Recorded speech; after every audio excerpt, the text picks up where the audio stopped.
Hello. Greetings, my brother. How are you? I'm okay. How are you? Good, good, good. Can you hear me clearly? Yeah, I can hear you. All right. Wow. I'm ready when you are, my brother. Yeah, I'm here. See, it's a conversation. So we're already talking. So wow, how are you? I'm doing well, man. Doing well. I can't complain. Yeah, and New York. New York, New York. Yeah. So you say you live in Buffalo? Yeah. Yeah, Buffalo. Yeah. Oh, yeah. Yeah. Sorry, your team in the NFL didn't Yeah, do we as well lost, as man. uh, We lost to the Bengals, man. yeah, Yeah, that's yeah, terrible. yeah. I don't know what will happen Yeah, man. Me to the neither, man. team because it seems it's underachieving in the playoffs. Right, right. Yeah.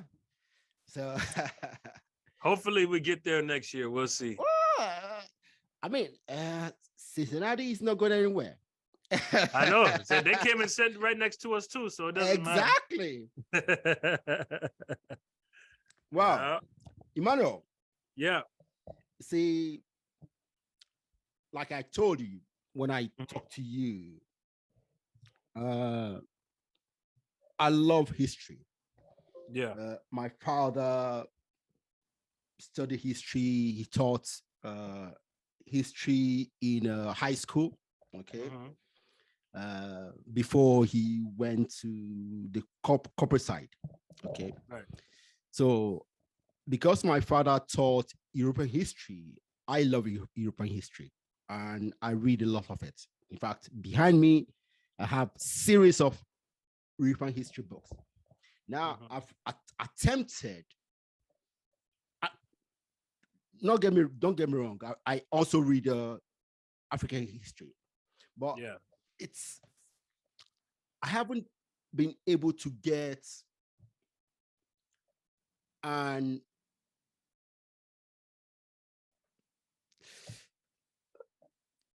solid overview, okay, of our African history. Okay. So you are a historian, a African historian. Okay. Yes. So please, my brother, what I want us to do here is for you to enlighten me and my audience about maybe some I can't even pronounce the word. Some misconceptions. Yes. Yeah. In our African history, because I know there's some, okay, but I maybe because I'm Eurocentric in my thinking, right? I might debate someone with you. That's okay. Right? Yeah, okay. Yeah. Okay. So, my brother, see, just do this for me. Introduce yourself to my audience, even though we have started talking, and let's go from there.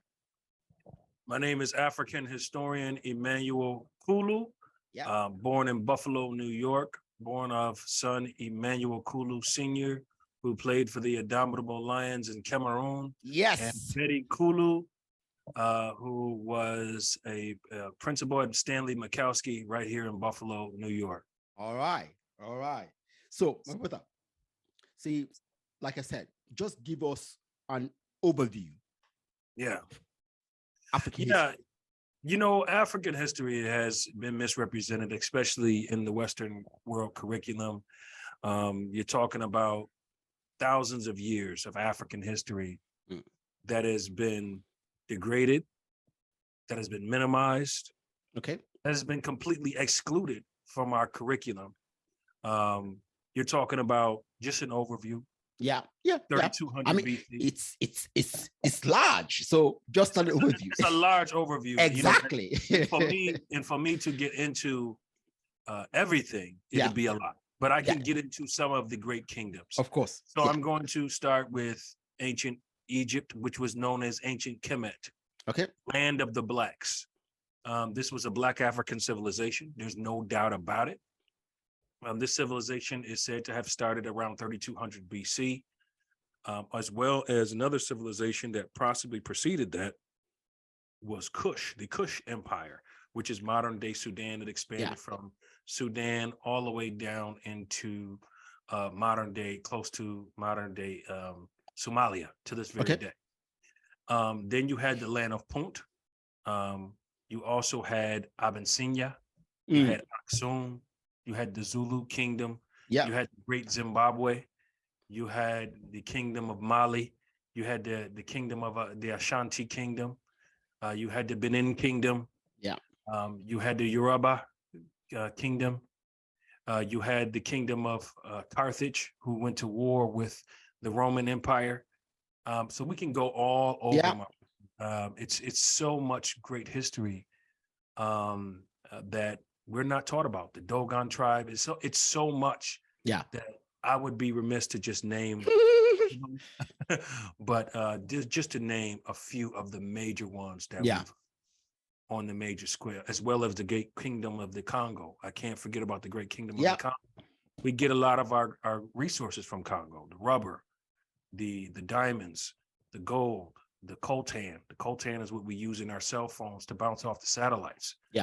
The cobalt, a lot of these things. And then we can also talk about the African resources, my brother. I mean, we can go on and on. Our central history was in Africa and spread from there out.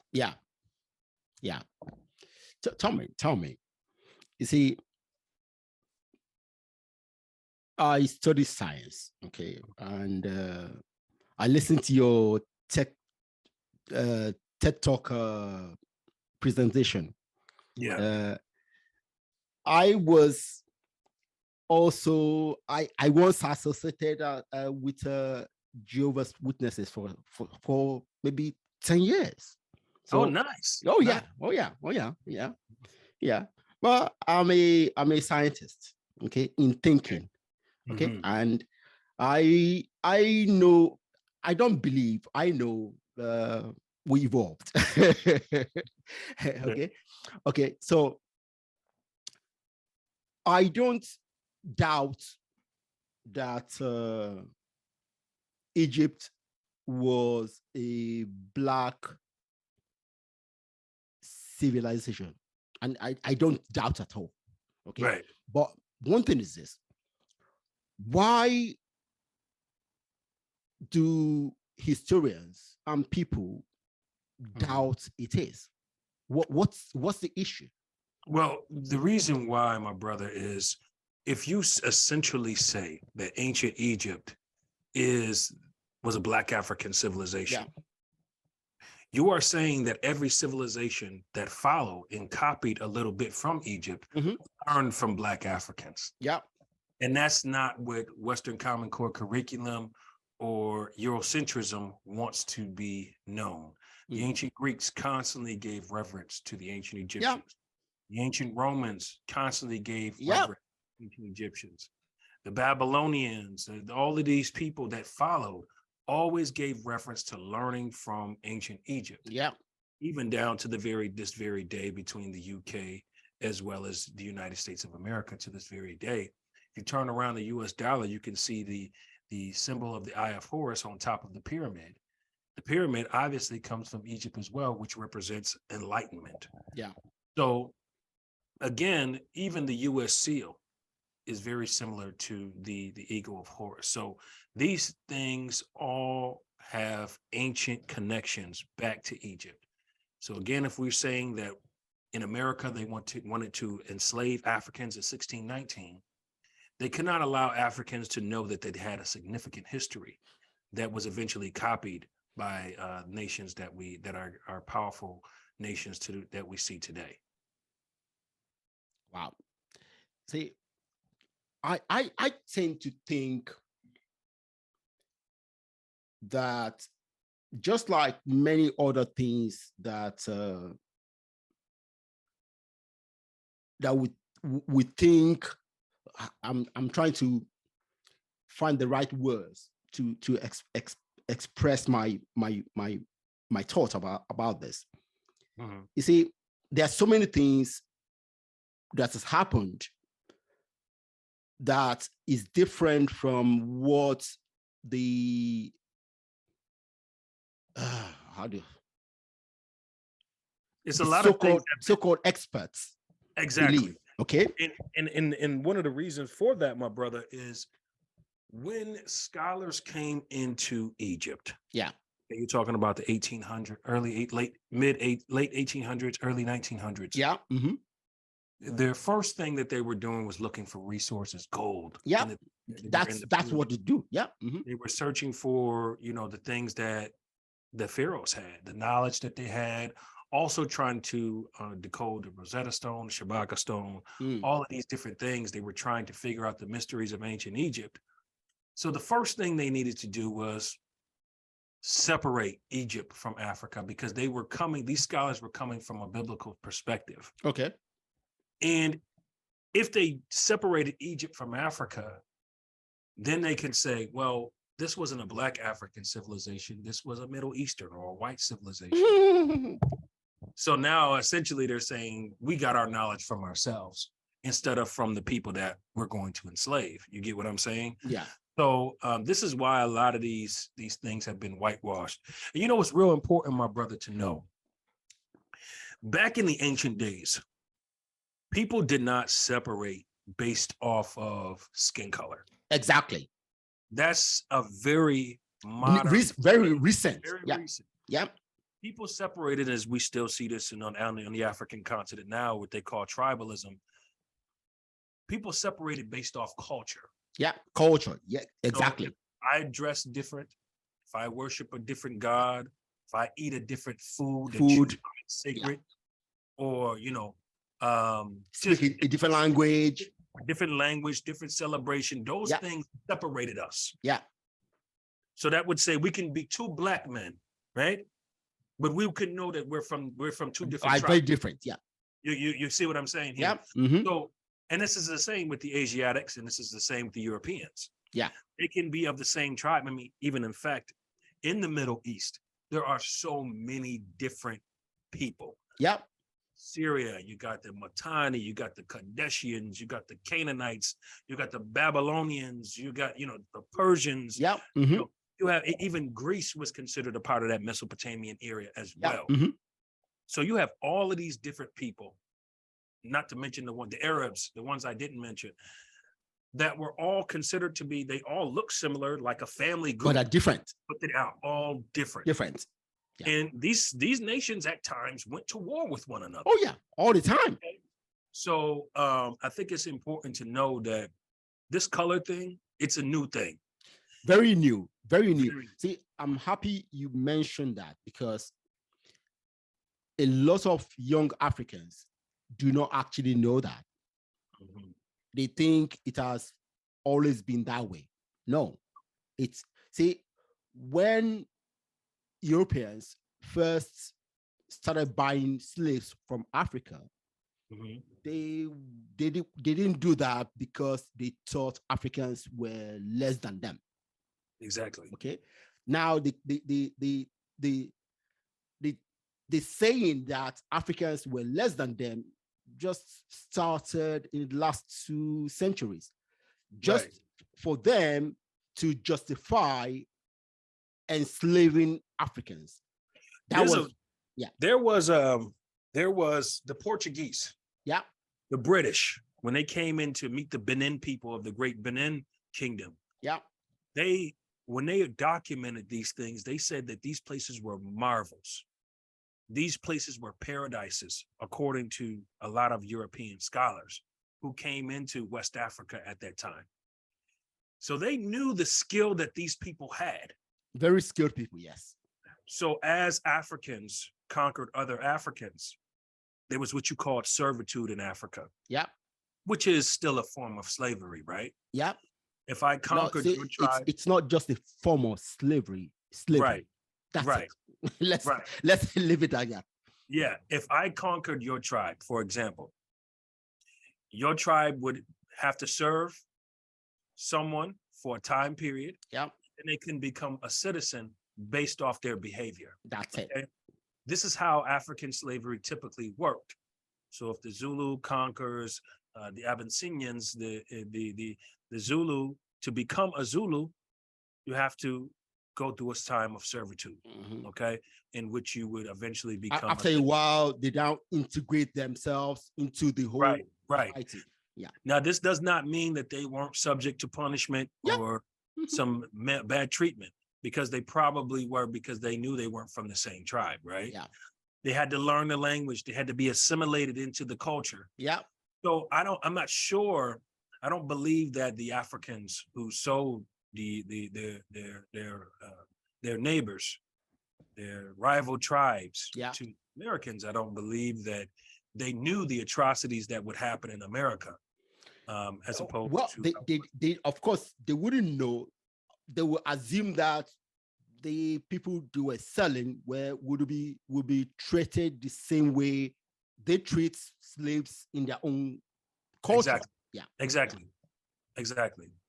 But it was a completely different thing. Completely different form of slavery, free labor, beatings, murders, hangings, lynchings, the raping of women. So much torture that happened on the American soil to slaves that I want to believe that the Africans who participated in the slave trade had no clue. But either way, accountability still needs to be there. Yeah.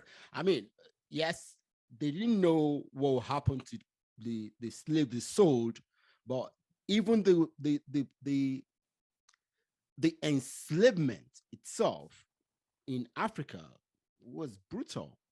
So the whole chain of events, capturing, raiding, enslaving, chaining them, and selling them, everything. Well, there is a twofold story to that. Yeah. There is stories of brothers and sisters in Ghana who went to the water and disappeared. Yeah. So there were Europeans actually kidnapping Africans as well. Well, so let's get that. That's minimal compared to the vast number of people. Well, that's debatable. It's debatable whether it's minimal. We don't know. We weren't there. We don't know. It could have been a little bit, you know. No, the point is this. The point is this. At that time, Europeans do not go inland to capture anybody because they will survive. Well, it's documented that it was happening on the coast of Africa. Okay, coast, yes. Okay, yeah. But now, as far as the masses of what we know, we know a lot of them were sold. Yes. Okay. Absolutely. Master teacher Kaba Kabane, who's a great African historian, he says it's very important that we don't learn episodic history.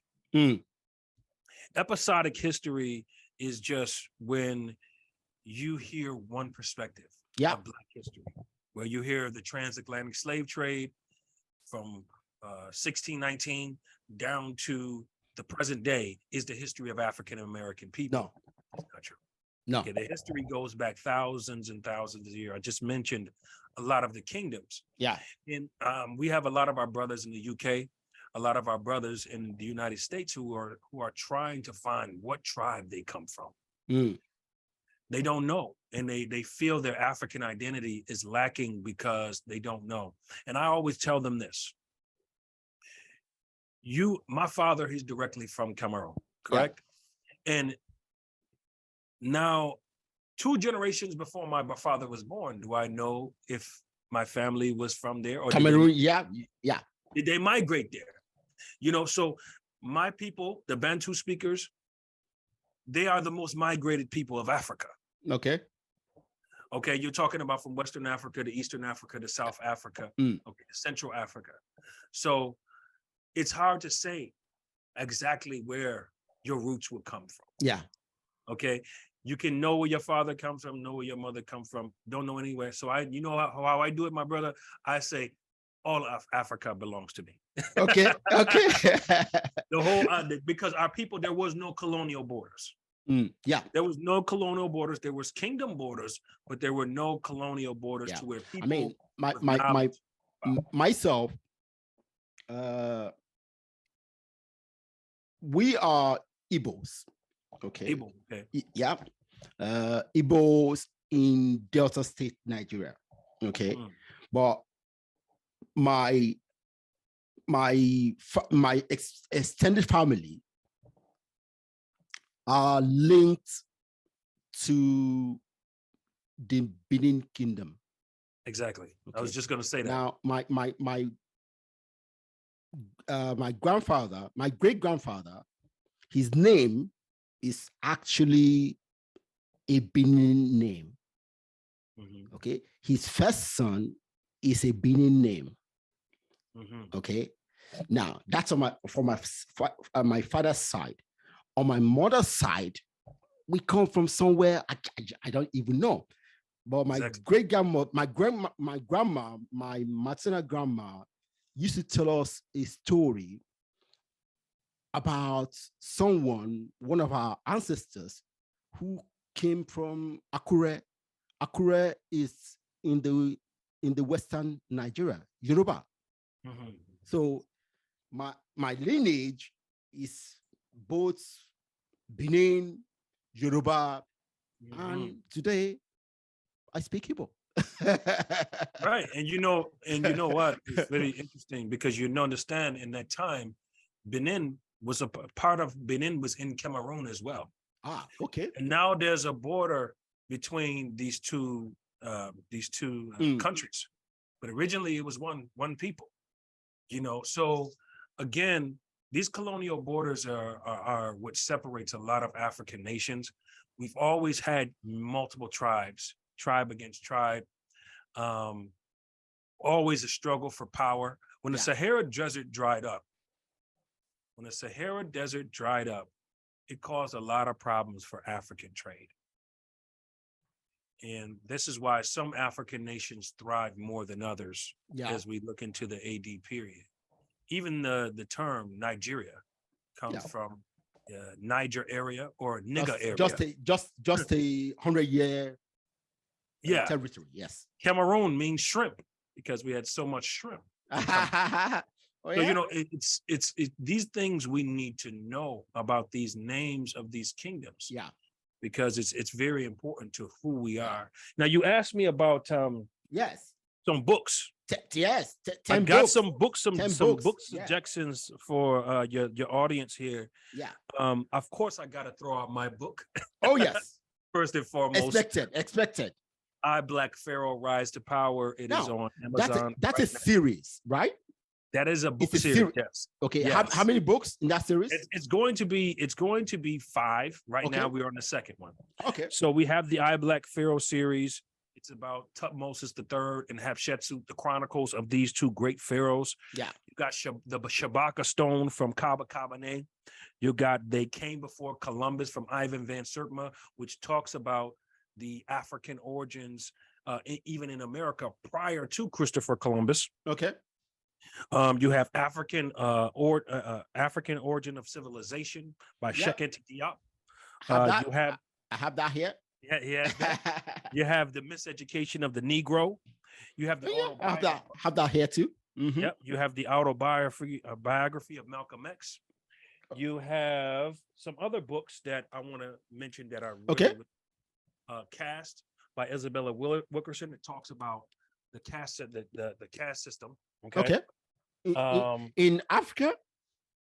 Yes, it's in Africa as well. Wow.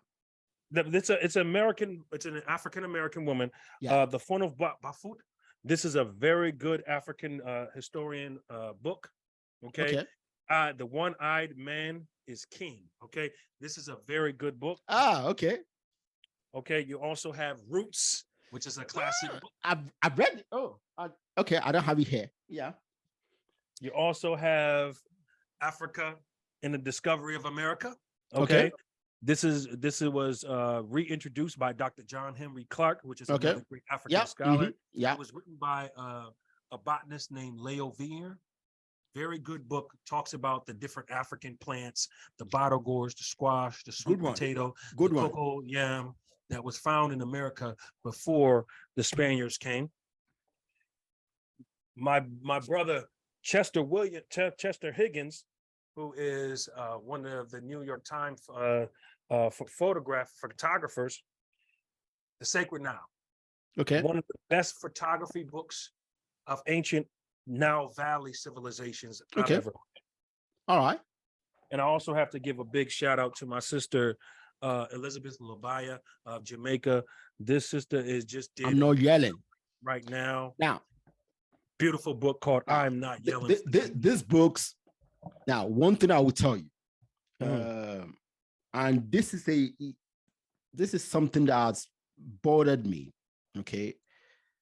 Yes, Africans in diaspora do a lot of work, like yourself. Okay.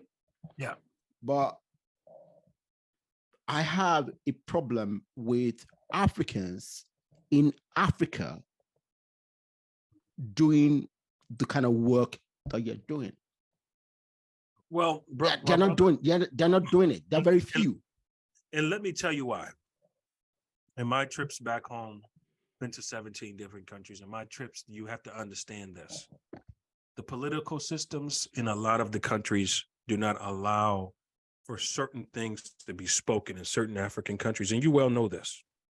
Okay, there's certain things that if it objects or can be seated, can cause some sort of rebellion within the government, these things may not be allowed to happen. This is why a lot of African writers seek publishers from the UK and from the United States. One thing about the brothers in the diaspora, we have more of a measure of freedom, or measure of freedom of speech. Yeah. That some in other countries just may not have the means, may not have the quality to produce it, may not be able to mass produce their books, may not have access to publishers. All of these things matter. Yeah. All of these things is why I'm not going to say that our brothers aren't doing it, because a lot of I'm not saying that they're not doing anything. They are, but it's limited. I mean, the mass of Africans are in Africa. Mm-hmm. Okay, so we need to do more within ourselves on the continent. Absolutely. But that's why it's really important that brothers like yourself, myself, it's important that we start taking trips back home. And because the education may not be there as well. Okay. You know, I've been into, I did a video conference with a school in modern day Sudan. Okay. These people are the ancient people, descendants of the ancient people of Kush, one of the greatest African kingdoms. Yeah. And yet you would be amazed how many of them do not know this. You'd be amazed at how many Nigerians don't know what the Benin kingdom was. Some people know there was Benin. Yeah. That they was originally called Benin, but they don't know how great the civilization was. You see, that's because of miseducation. That's because of Western Common Core curriculum has overpowered our history. Now, some of us still have our oral traditions and we still try to pass those things along. But a lot of our temples, a lot of our books, a lot of the things that we had to document our history were destroyed when colonization happened. So it's a lot of things that are contributing to the lack of knowledge back home. And that's why it's really important that we take trips home, connect with our brothers, connect with scholars over there that have the means, and try to educate as much as we can and assist as much as we can. Now, one thing I will also add is this. Unfortunately, and this is unfortunate, we don't allow dissent. Okay, and that's exactly what you just mentioned about the governments. Once they don't want to hear something, nobody can speak it. Otherwise, they'll land in jail. Now, it goes beyond the government. Okay, even in our society, we are not allowed to dissent. If someone in authority, either parent or someone in the community, says something and someone else has a different opinion or even have more information that doesn't agree with the the authority speaker. They can't say it. Now we need these things to change. Otherwise, we will not be able to build ourselves higher. Yeah, you know, the number one threat to the CIA in the 1960s was for African Americans like Dr. King, Malcolm X, to connect, Marcus Garvey to connect with Africa, the Kwame Nkrumahs, the Patrice Lumumbas, the Gaddafis, the African revolutionaries, the Nelson Mandelas. It was the number one thing that they could not allow to happen, is the diaspora to unite. And as we see what happened to most of those leaders, they were either locked in prison or assassinated one way after another. So again, a lot of our powerful leaders on both sides of the diaspora never got to build. Now think about this. Think about when you're in the UK, right? Yeah. Now think about this. How many times have someone asked you, did you have lions in your backyard back home? No, it didn't happen. It happened to me. It happened to me. And it's a story amongst Africans within America and the UK and Canada more frequently than not. Okay. Because what we are seeing on the television in America about Africa is poverty. Yeah. Is tribalism, is warfare, is sickness, is mud huts, no civilization, no electricity, animals. These are the things that we get the view of what Africa is in America. Now, when we cross over, go to the other side, go back to the continent now. So now you're on the continent, and the media is now painting a different picture, and they're painting the picture of African American people. Yeah. They're saying they're violent, they're gangsters, they're pimps, they're thugs, they're killers. Do you see what's happening here? Yeah. They are dividing the diaspora through media. Okay. And this has led to a diaspora divide amongst Africans on the continent and Africans in America. But somehow we are still the same people. So we have to rid ourselves of these colonial borders, so to speak. We have to rid ourselves of the mind frame of that we're not the same people, dealing with the same issue, fighting against some sort of colonization or oppression of white supremacy. Okay. Now, you want to know, I'll ask you this. The Pan-African movement has been going on for decades. Yeah. It hasn't achieved its goals at all. Okay.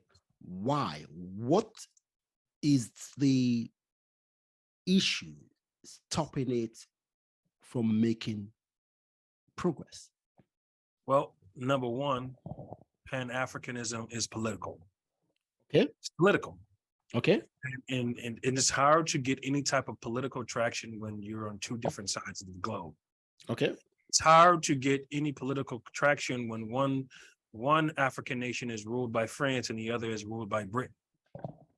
It's hard to get any type of political things done when there's colonial borders, when you can't fly from one African country to another African country. You have to fly to Europe to fly to another African country. How do you get anything politically done? Politically or economically done? There's no free trade movement within Africa. These things are not done, my brother, by accident. They are not done so there could not be an African uprising against the colonial masters. So this is why these Pan-African movements don't rise. I don't consider myself a Pan-African. Neither do I. I consider myself to be proud to be African. Okay. I am a proud African. I'm proud of my history, but I am under the belief that wise minds think alike and wise minds stick together. So if you and I are on the same wavelength, we're brothers.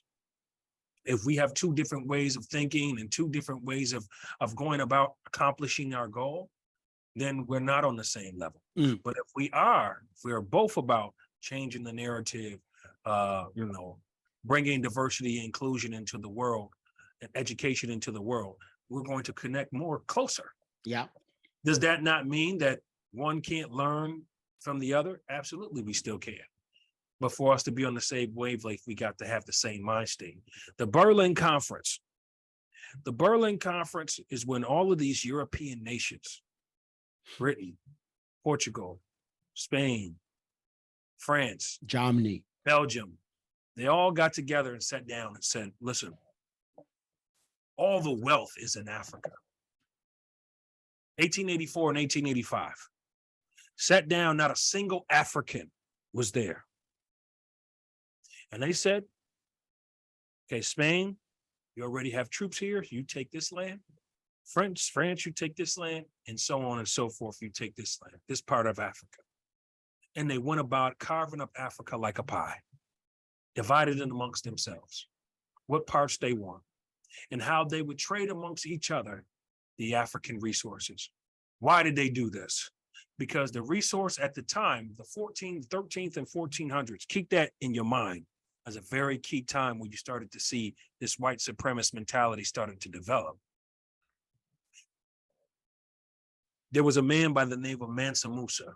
You ever heard of him? Yeah, sure. Mansa Musa, who was considered to be the richest man of the AD period. Mansa Musa traveled across Egypt, and he was giving away millions in gold to the poor. He wasn't giving it to the rich people. He was giving it to the poor. Now think about what this does, my brother. When you think about what an economy is, the economy is the flow of money coming from businesses, rich, wealthy businesses who are owned by rich, wealthy men to the people. You understand? That's what an economy is about. Mansa Musa, when he gave away millions of gold to the poor in Egypt, he bankrupted the economy because now the money is not flowing from the rich, wealthy companies. Now the money is flowing within the poor and impoverished people. Okay. So it bankrupted their economy for 12 to 15 years. This news spread throughout the Middle East. And there was an article that was released of this man holding this gold globe in his hand with a cavalry of thousands of warriors with him on horseback. And this spread within the Arab nations, then spread to Europe. The Europeans at this time, they knew about they knew about Egypt because they had already made incursions into Europe. And they knew about Kush because they already had interaction with Kush as well. But they did not know what was happening in Western Africa, Western and Central South Africa just yet. So now as we see 1300s, the Black Death, the bubonic plague, which you're familiar with, you know your Eurocentric history. The Little Ice Age, which was the coldest time, which caused crop failure. Many died in Europe because of this. The Black Death killed millions, over 60 million people. Okay. So you got crop failure, Black Death, or bubonic plague, whatever you want to call it. And you also have the 100 Years' War between the French and the British. So they have internal conflict in Europe, killing each other. They have Black Death, coldest time in their history. Crop failure, famine, all of these things happening. This is when you start to see mercenaries get dispersed to Western Africa, Northern Africa, Southern Africa, South India, and even landed in the Caribbean islands and as well as the Americas. These mercenaries' job was to send out these people to go and pillage and subjugate these lands and make them a European nation under them. Find the resources, find the wealth, find the secrets, try to create trade. But the real goal was to manipulate and dominate these African nations. And they started one small African tribe after the other. And then they took care of the bigger kingdoms after they took one small tribe after the other. So this is how this started to happen in the 1300s, the 1400s, where Christopher Columbus, Vasco da Gama, and all of these other mercenaries that you hear about who are called explorers. That's what their job was to do, was to go find gold, or go find wealth, or to go find resources and bring them back to Europe, bring them to the Americas. That's been what empires have always done in history, you know, from even African empires. Exactly. That's what they do. When they go out and see to find new lands to conquer, you know. But this is where we are today. Yeah. You know, Egypt was a nation that was known for doing that. Their Egyptian every empire did that. Yeah. You know, there are Egyptian steles right now in Australia. There are some remnants of steles in South America. Some remnants of steles along the Mississippi River. Okay, so, and some even say the Grand Canyon. So we know these African people were trading all over the world, you know. So again, it's really important that we know this history in order to really move forward and to build up history. Like I tell scholars all the time, when I talk about African history, my goal is not to destroy European history. It's a part of history. All history is about. All I'm trying to do is add to the history that we already know. Yeah. And it doesn't hurt European history to say that, hey, Africans had a great contribution as well. But does it fit the narrative of that these people had no contribution to the human story?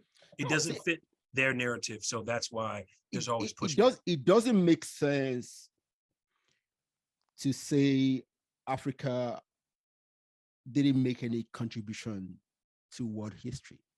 I mean, like I heard in your Tech Talker presentation, yes, the world of science today know our species started in Africa. Right. Okay. And if we believe that, and we understand that every other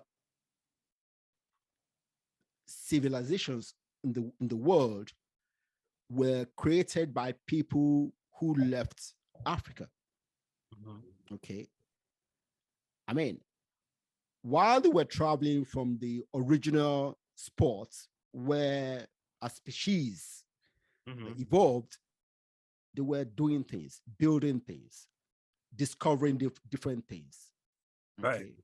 So no one who is living today will be alive if those guys back then didn't do a good job of propagating our species, you know. So right. yeah. So it's like the Sankofa, right? The Sankofa represents the bird that go back and fetch it, right? And when you go back to fetch it, you find that all routes track back to Africa. Yeah. I said this in my TED Talk. Yeah, I heard Whether that. you believe in the Bible, which I believe in, I'm a firm believer in the Bible. Okay. That the Bible tells us that Egypt was the first world power. The first mega civilization. Now, let's not get this twisted. There was the kingdom of Nimrod, which we know about in ancient Babylon. Yeah. Before that, but it was not a mega civilization. Yeah, I understand that. Okay. Yeah. You explain that for my audience. Yes. Yep. And as well as ancient Mesopotamia was not a mega civilization. Yeah. So Egypt was what was the world power at that time. And out of that, all things spur. All civilization came through that. So again, so whether we're talking biblically, we're talking scientifically with Professor Louis Leakey, finding the first human remains in East Africa, or we're talking biology, whatever we're talking about here, we're still talking out of Africa. Yeah. So essentially, Africa is not just important to the Black man. No, to everybody. Africa is important to all people. Now, so this is what I say on this podcast. Yeah. Every human being is African. Yep. Okay. That's what, see, this is the core of, if I have any belief, this is the core of it. Every human being is African. Yes. Okay. That's where we started from. Now, it doesn't matter you're Chinese, you're European, you're Arab, whatever you are, your ancestors were Africans. So when we say these things and understand, Ivan Van Sertima once said, there's no difference in intellect when it comes to skin color. That's absurd. It's an absurd way of thinking. People, their bodies adapted to the environment. Yep. If you're in a colder region like Europe, Alaska, or one of those really cold, you're going to be lighter, and your body is going to need to produce more hair. Yeah. Keep you warm. Yeah. If you're in the heat of Africa, you have less hair. You're going to have less hair. Yeah. More melanation. Yeah. Okay. It's needed to survive in those regions, and your hair would be curlier. Yeah. Okay. So even in the Bible refers to those of Cush, ancient Cush, to be the smooth skinned ones. And still to this day, when we see our brothers and sisters from Sudan, we know they're from Sudan. Yeah. Smooth skinned one. You can see, look at them and see. Yeah. Again, it's all about the diameter of the sun that makes people what they are and how they are. Yep. Okay. So if you start to have children and produce children in colder regions, eventually they will adapt. Yeah. Yeah. Same thing with the now they will not be that their skin color may never change because unlike in the past, we now live in houses. Exactly. but keep this in mind, brother. Keep this in mind. Yeah. European Africans have produced all white babies. The Eve gene can produce every human being on the planet. Good. The African woman has produced blonde-haired, blue-eyed children. They have produced albinos. They have produced all. I have cousins. Right. Yeah. So the thing is, that's important to know. But recessive cannot produce Black. Dominant can produce all everything. spectrums. Everything. Recessive cannot produce dominant. Dominant can produce recessive. That's the thing about the African gene that's really strong, and many call it the Eve gene. Wow. Okay. This is interesting. I hope my audience will get all this because see, many of my audience do not understand some of these details, but the reason I want you on here is because I want us to start thinking differently. Yeah. Okay. Getting new ideas and playing with them. When I say playing with them, okay, you hear something you don't really think is true. Well, read a book. See, that's what I typically pick up a book, read, and you get new ideas you don't think is true. Pick up another book, read, and maybe go and do some research. Yeah, maybe, and you also got to travel. Exactly. You have to have, so many of my brothers and sisters in the diaspora have never been home.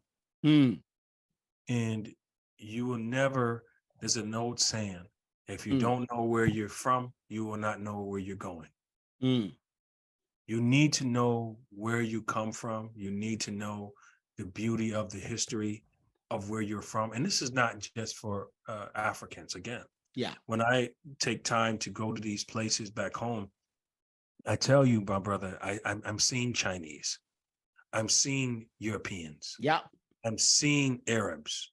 I'm seeing these people on tours with me.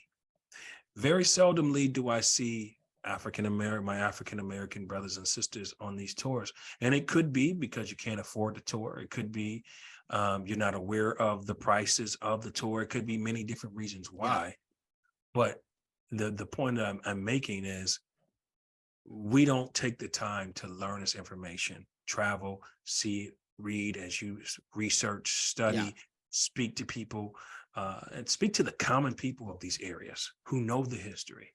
That's real important too, because a lot of the oral traditions are still back home. And they're in relatively small villages these days, but you still can find these things. Oh no! Wait a minute. Villages are still there. I come from one. Exactly. And if I go back to Nigeria, I'll be there. The last time I was home, I went to my village. Right. See, nowhere, no matter where if my uncle in Dallas or New York dies tomorrow, they are going to be buried back home. Exactly. Okay. See, they have houses, their own houses back home, and that's where they're going to be buried. It doesn't matter where they are. In fact, I've told my daughters, if I die here, okay, maybe cremate me, but take my ashes back home. So our villages are still intact. But yes, less people live there nowadays, but then they're there. Yeah, a lot of people prefer the city life now because internet and so and it's that's understandable. People trying to get up with the rest of the world, and you understand those things. But the reality is, my brother, is that we have a lot of work to do within the diaspora to continue to educate. You talked about science. I mean, you talked directly about the Benin Kingdom. Do you know that the binary codes that produce the computer, that can produce the tablet, that produce cell phones, come from ancient African rituals in Benin and Yoruba? Really? Oh yes. Oh yes. Tell me about that. I will send you some good information on that. Okay. It's very deep. I'm still learning about it myself. Okay. And but I'm gonna send you some really good references on the binary codes. Okay. Just when you get a chance, and this is for the audience too, Google African origins of binary codes. Binary codes were basically used as the same patterns to design the insides of the computer. Okay. It's so deep. It's so deep for me to get into, but it goes back to Africa. Again, a lot of the things that we see today go back to African spirituality, go back to African secrets, go back to ancient Egypt, go back to ancient Kush. A lot of these things track us right back to the very beginning. Even in the book of John, I believe it says, out of Egypt, I will call my son. So even, out of Africa was a very, very important part of God manifesting his power at that time to the first world power. So, it's very important to know these histories, to know how it connects with us in our life, whether it be science, whether it be biology, whether it be religious, whatever it may be.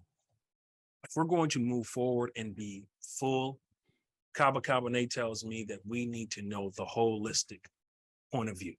Wow. We're never going to know everything. We're never exactly what I was just going to say. Yeah. We are never going to know everything about the past. But if you, Atlas Browder, which is the daughter of Dr. Anthony Browder, she said, if you start your history, if African history were a book of 1,000 pages, slavery would be 999. Exactly.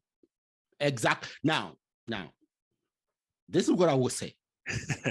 This is what I will say. The transatlantic trade was minuscule, so small in the pages of African history. Mm-hmm. Now, most of those pages, we don't understand them or even can't find them. Yeah, okay. And a lot of them were ripped out. maybe not. What my point is this: instead of us, okay, I'm talking about Africans in Africa, Africans in diaspora, focusing on this few pages on slavery. We have read a lot of that. Yeah. Okay. We have read a lot of that. Mm-hmm. Let's put them away. And hold on and dig into the book and try to find some more substance to fill all the 990 pages, mm-hmm. so that our story will be fuller. Yeah, I agree. Instead of just focus on these few pages that we know, we have read it enough of it. And we read it over and over. Oh, well, that's it. I think it's important. All of these episodes are important. Yeah. They are important. It does not need to be minimized because it is the current system that we are living in today. Okay. Right? So it is important to know that, but it's also important to know the whole picture, as we talked about. Each episode of these pictures, we're not going to know every detail. Yeah. Okay. But it is important to say, my people built pyramids. My people built the Benin Wall. My people built the Abyssinia Castle. My people built the civilization of ancient Kush, would produce more pyramids than there are in Egypt. My civilization, my people had one of the richest people ever in life, in Mansa Musa. Built countless temples and universities. My people traveled into Spain, in civilized Spain, the Moors. My people traveled into South America and helped civilize that into the Olmec civilization. When you know all of these episodes, and then you know the other things too. My people sold our brothers and sisters, our other people, into slavery, because you can't have just the good things. Okay. You have to have the whole picture. Okay. We did some things that were wrong. We subjugated other nations. We subjugated some of our own people. Some of our other people were sold into slavery. We colonized other civilizations as well. We did these things too. So you have to tell the whole picture. Okay. Yeah. You can't just tell the good ones part of the story. Okay. Mm-hmm. So I think, again, but if you stay focused on just, from 1619 down to the present day, you're missing out on thousands of years. Exactly. Documented accomplishment and success. Yeah. That's what I believe. Okay. Yeah. Now, we're done with all that. Let's move forward and start thinking about what we need to do to run. Okay. What I'm currently doing, my company is Ancient African Antiquities Research Institute of America. Our goal is to restore, reclaim, and reveal the untold truth of the human story, Mama Africa. It's important to know that African history is not just in Africa. Africans were in Asia. Africans were in Europe. Africans were in America. Everybody's African. Africans have been everywhere. Yeah. Africans, yeah, exactly. Yeah. So that's very important to restore, reclaim, and reveal to the world. Okay. So by doing so, 2025, our goal is to start taking tours back home. Our first tour is going to be the first mega civilization, Egypt. Okay. We want to start bringing groups throughout the diaspora and abroad the diaspora, because the diaspora is bigger than we think. Yeah. We want to start bringing people back to Africa, talking about these things that we're talking about, but actually seeing what you're saying. Okay. Seeing these African sculptures, seeing how you can closely connect ancient Egypt to other Africa. There are pyramids in other different parts of Africa. Yeah. Mm-hmm. So how did this knowledge spread? It spread from one part of Africa to another. Yeah. As people dispersed, they brought knowledge to other areas.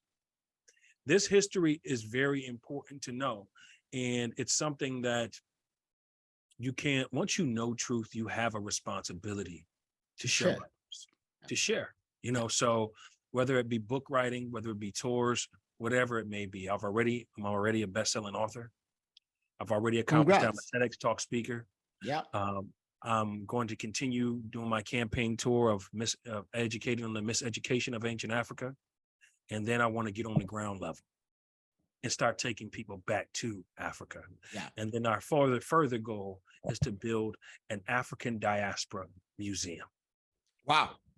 Okay. So these are goals that I've set for the next 15 years. Yeah. To take the diaspora to another level, to educate, to bring history into its full context, and not just see things from a European lens. Good. See, this is good. So, yeah. What advice would you give young Africans in Africa, as well as young Africans in the diaspora? I think it's really important for us to start making the connection with each other.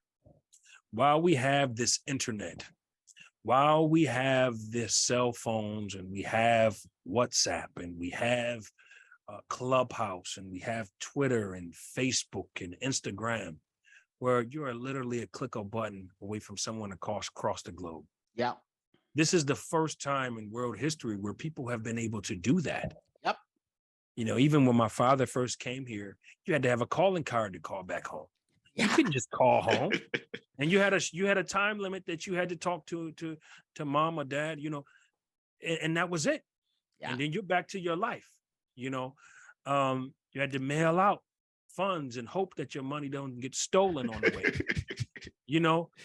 So it's you had post office to take it. You got the immigration that will take it. Yeah. You got so many things, how you got to hide it in the envelope and all of these different things. All of these things, now we have just a click of a button. And we're talking to us. So this time it's called Each One Teach One. Okay. This is the era of Each One Teach One. We need to share information. Don't just say so narrow-minded. Those on the continent, it's time to open up. It's time to reach out to your brothers in the diaspora. It's time to reach out to your brothers in UK, Canada, America, South America, China. Start to reach out. Yeah. Start to get connected. So you may be the person who makes the difference on the continent. As you connect with different people that are making moves in other places, that may be able to help you. Yeah. There's a brother I know, man, he's doing really well. He's actually he's manufacturing chocolate in Ghana right now. Okay, that's good. And he has his own chocolate factory in Ghana produced by Africans. Do you know, my brother, how many people from Ghana who have never tasted chocolate? Farmers who farm for cocoa, who never tasted chocolate, who have never tasted coffee. Yep. And it's a shame, but these are the same people who are digging for it. So shout out to that brother because he's doing really, really well. That's good. Brother That's good. Njimba, See, shout out to him. maybe connect him to me so that I can talk to him. Yeah. I'll talk to Njimba. He's really not a social media guy. He's an African American. His parents are both African. Okay. But he was born and raised here. Yeah.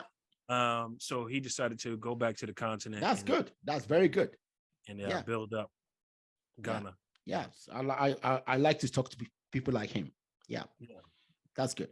So, Emmanuel, my last question for you. What's your vision for Africa in the next 30 years? Well, my mission, as was mentioned before, is to bring people from the diaspora there. As you well know, I don't get into the politics particularly for the simple fact that they have their hand in different places that I don't want to be. But also, I believe that it's really important. Education is more important than politics to me. Politics sometimes can be played as a game. It could be a game of the wealthy versus the poor. Yeah. And or the poor and the middle class. And it's not a game I'm into, but I am into enlightenment. Okay. That's something that I want to help people who don't know to know the things and experience the things that I've experienced and to judge it for yourself. Yeah. Judge what you see for yourself. There's a reason why it's important that Christ Jesus even said that we need to spread the ministry, because in the end of the day, you have people who are ignorant because they just don't know. Yeah. So once we know, we have that responsibility to share with the people who want to know. It may not be for everybody. My brother, I can tell you all the hate mail that I've received for doing some of the work that I do. Wow. The racism, the hate mail, the disrespect, the different things, the threats that I've dealt with just by saying ancient Egypt was a Black African civilization. But at the end of the day, my father told me that before he passed that, if you believe in truth, keep going. Keep going. If you trust your study, trust your research, and I gain confidence by collaborating with other historians like myself. Yeah. Remember when we were talking about, it's not always about skin color. I have white allies, white brothers and sisters that are on the same wavelength as me. They believe the same thing as me. They fight just as hard as me on African history. And it's a beautiful thing because it's the thing we all have in common is Africa. Yeah. Yeah. That's what connects us all. So if we use that, we'll definitely see more progress in this world. Very, very good. Very good. Now, I would say this, the last thing I would say, and I want you to take it away. Maybe, just maybe, the people who are fighting are not fighting just to deny a civilization like Egypt to be named a Black civilization, but they just don't know, and the information they gathered doesn't support that. Yeah. Okay. Because I know for a fact there are so many things that other people are fighting to rectify in other spaces in terms of ecology and other things. So maybe, just maybe. Yeah, and you're right. Miseducation has played a big part. Yeah, okay. So in order for Eurocentrism to be the dominant curriculum that we have today, everybody has to be miseducated. Okay. Black folks, white folks, Chinese folks, Asian, Arabs, whatever you want to say, Latinos, everybody has to be miseducated in order for this to happen. So this is the issue that we're facing. The issue that we're facing is, you're battling the whole system. People who have PhDs, master degrees, built their whole lives on off it. of, Yeah. off of a lie, off of deception. Okay, maybe we don't say of a lie, but ignorance. I would say some of it is ignorance and some of it is deliberate. Okay, so let's. I mean, you can, if you go to Egypt yourself. Yeah. You look at the Black sculptures there. You can see that these people were African. It's irrefutable evidence. If you go down to the southern part of Egypt, you'll see that these are the descendants of these ancient people. These people are Black. Yeah. So it's very important that, again, traveling and studying to show yourself prove as well. But like you say, some of it is ignorance. Okay. These things have been passed down, but again, some of it is willful ignorance as well. Yeah, maybe so. Emmanuel, thank you very much for being a great guest of Think Big for Africa podcast. Thank you, my brother. Take care. Take care. Bye-bye.